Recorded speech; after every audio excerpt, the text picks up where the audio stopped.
Here we are again in our next chapter of conversation. Thank you very much for coming to speak with me. It's a great privilege. Oh, it's my pleasure. So you're over here to receive your honorary fellowship of the Wolfson College. Could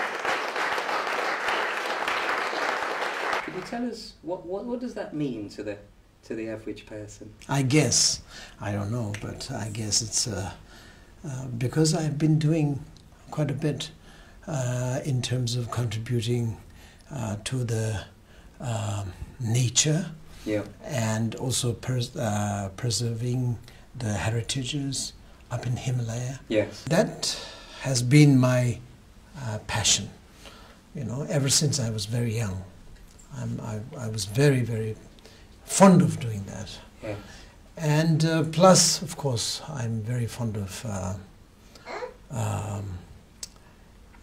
introducing the people the eco-friendly way of living, and that is very much, I think, you know, all these small, so-called small contribution, what I have been doing up in Himalaya, sort of apparently sort of became quite a big contribution, I would say.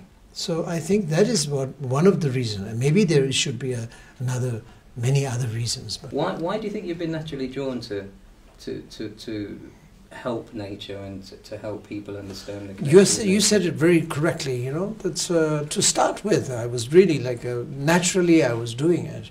It's like a passion, mm-hmm, and my desire, so to speak, mm-hmm, and sometimes I feel also like my enjoyment, that sort of thing. Very, very natural, very natural.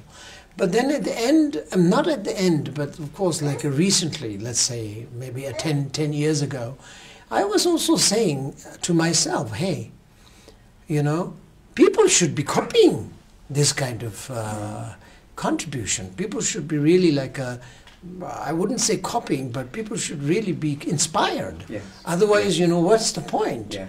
You yourself alone may not be able to do that much. Yes. Even though, of course, you are enjoying doing it, you are really sort of like taking the drive, but at the same time, you should really be encouraging people to do it. So then I started to sort of tell people, say, hey, would you like to sort of join me? Would you like to sort of work like this? Because the world is suffering. World is suffering. And nature is suffering. And also, of course, the culture and all these things, all these beautiful things are dying. And it's never come back, never will come back. Mm-hmm. Then I started to sort of work more aggressively. Mm-hmm. Mm-hmm.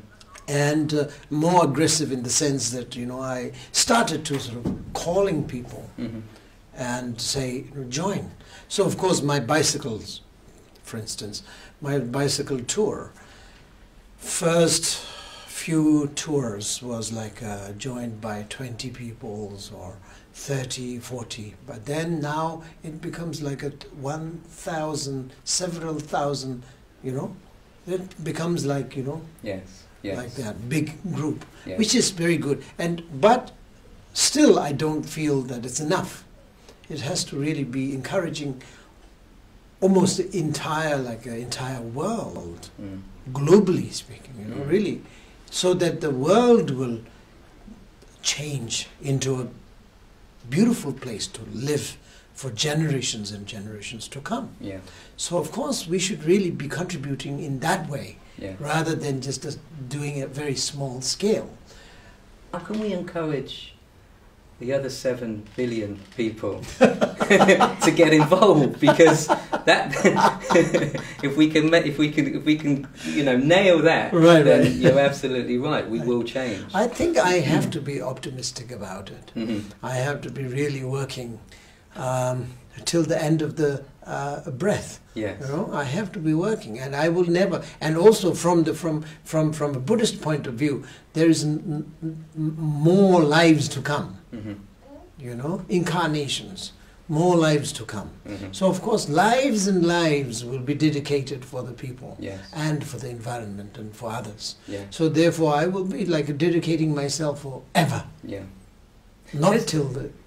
Sorry to cut you in, but there's a wonderful opportunity there, isn't there? Because in the West we don't really believe as fully as not only in the West, but in the East also there are many people who don't believe. Okay, but if one understands that this life is simply another page to the next life, that's it, and we keep coming back, then of course we would preserve our planet's This future. is what I'm saying. Yeah, not only for our children, but for ourselves, who are the children. That's true. Yeah. That's true. Yeah. So how can we? So really, it seems to me that that's perhaps the message that we should be spreading. Is that you're going to be coming back here to actually experience what it is that you've made happen. I will, for sure. It feels to me as if there is a shift in consciousness, that people are becoming higher in their vibration naturally, particularly in the West. There's more people practicing yoga, there's more people living from heart and love, there's businesses that are becoming more sustainable and being nurturing to their supply chains and to people and planet. Does it feel to you, as a leader and as the role that you're living in this lifetime, does it feel to you that consciousness across the whole of humanity is shifting? Obviously, I can feel that there is some changes. There is some changes, which is quite optimistic, I would say. Yes, of course, yoga and all the practices, and they're doing, and this especially the awareness that they are really sort of establishing in their head is getting something. It's really something. But I think still we really have to change the educational system in this world overall. It's not only just a religious kind of thing and a spiritual thing and all these things, but just general education system needs to be changed, needs to be designed in a way that will save the environment, save the world.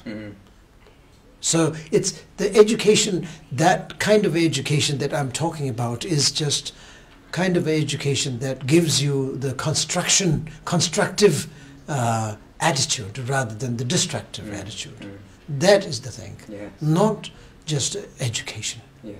There are many types of education, as you know. And we all are doing pretty well in that sense, you know. You are very well educated. I'm quite well educated also in that way. And of course, many people are very well educated in this age, you know. No one is really uneducated, I think. Everybody is educated. But they don't know how to really live to love. They just live to hate. Live to destroy. Live to kill. And live to abuse. That's not right. No, of course. Whatever the education you have really be achieved are wasted. I mean, in a way. Because you are not living in this world to love. So the love, the genuine love, unconditional love, the taking care of others, the you know, like a humanitarian kind of a attitude, definitely needs to be developed. Why do you feel that human beings en masse, because obviously some of us are trying to live and be love, why do you think en masse, if it's the most natural state of a human being to live love, why are we so unbalanced as a race? Education, you've mentioned. That's true. But if it's in our innate, if it's our true nature to be love, what are we disconnected from? No, it is very much how do you say, disturbed and disconnected from the nature. That is the reason. We all are disconnected from the nature. We are very far from the nature. So that is the education that I'm talking about. We have to go back to the nature and find out what is the nature. What is the nature? Who am I? So if I know who I am, then I will know that how important to respect you. But right now, as it is right now, I don't know who am I, who I am, what I am really looking for. So your teachings are that if one can reconnect with nature through, for example, your pad yatra, you're cycling through nature, or just being. That's out. what I'm saying. Yeah, yes. Exactly. Yeah. Yes. Yeah. I mean, I absolutely agree. These are external nature. Yes. The trees and plants and mountains, beautiful suns and moon. Yes, these are sun and moon, and all these things are very, very beautiful. But that's the external nature. But the nature, some of the nature, very important nature, is inside, inner nature, which is also has to be contacted. Yes. How do you say? Disconnected. Is no good. You have to have the connection, very strong connection. Up in the head. Yeah, yeah, and that's obviously part of the Buddhist. That's part of the Buddhist and also the nature. It is very much the spirituality. And it is really, even if you don't want to speak about the spirituality or religion. Oh no, I love spirituality. I'm there with you. No. I mean, I'm talking about a man. Generally, generally. Yeah. If a man doesn't want to talk about spirituality, they don't believe in spirituality, they don't believe in religion, doesn't matter. I also can sort of happily go with this guy, definitely. Okay, if you don't believe in a religion, neither do I. You can say that. I can happily be with this guy. Something that you can't avoid. For example, what you said was very correctly. The love is the nature that we all want. The true nature.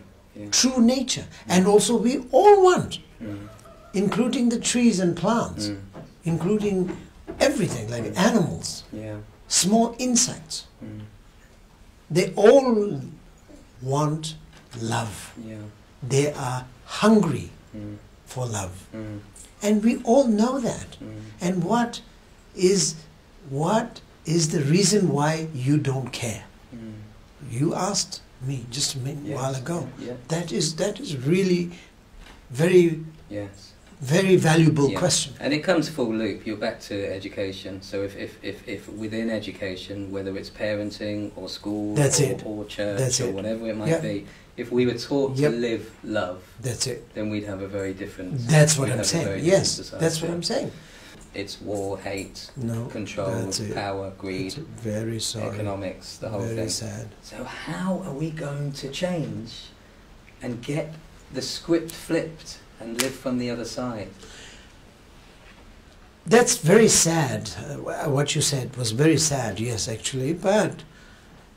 And I don't think that should be a reason why you have to be feeling pessimistic. But we can change the people, the grassroots, the peoples, and the people gives them the chair. That's true. It's true. They've been voted in by... That's what I'm saying. They are there because of the people, not because of anybody. They didn't come with the chair.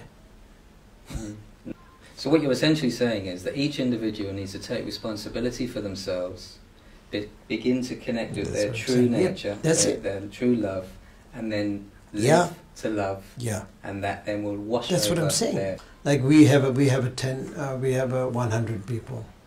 So 100 people, for example, 100 people are doing positive things, except one. Means 99 people are doing very positive things, but one guy is very powerful and he's very negative.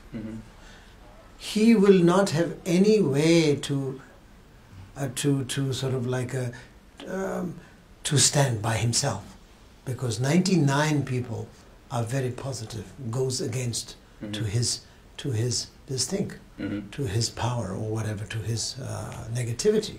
So this is what should be making people very optimistic. Yeah. Okay. Good. Because. And also, there's a very good reason to be happy. Also, we all will be happy. Because there's no need to be really be feeling very sorry. All the time we moan, you know, say, yeah. this world is terrible. I can't imagine you moaning. I can't see it. Yeah, but that this world is very bad, you know. Yeah, Somebody, yeah, I've got television. If you yeah. watch a television, it's always a sad news Absolutely, all the time. yeah. But yes, okay, television, whatever television says, but you know, the philosophically speaking, or really the practically speaking, you don't really need to be sad. Being sad doesn't really contribute any positivity in the world. So instead of being sad, be positive. Yes. Okay. So we focus on love. That's it. We be positive. That's it. And then we live the change and inspire everybody else. That's it. Thank you. Thank you very much. Thank you. It's a real pleasure. Yeah.